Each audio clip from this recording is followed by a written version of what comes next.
In this video, I'm going to show you how to get kick and punch in Stumble Guys. It's a very quick and easy process, so make sure to follow along.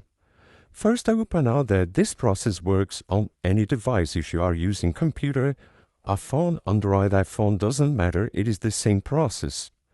First, you need to check if you have the option to get the kick and punch emote, okay? Because it is not every month that you can get kick and punch emote.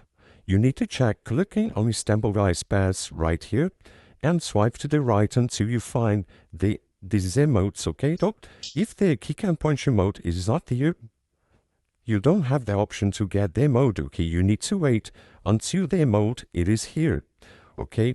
Stumble Guys make this to make you to purchase all pass on Stumble Guys, okay? So I recommend you that when you see kick and punch emote right here, you purchase the Stumble Pass and guarantee to you the emote forever. I hope I help you out to get kick and punch emote on Stumble Guys. So if this video helped you in any way, hit the like button and subscribe to your channel to receive us footsteps.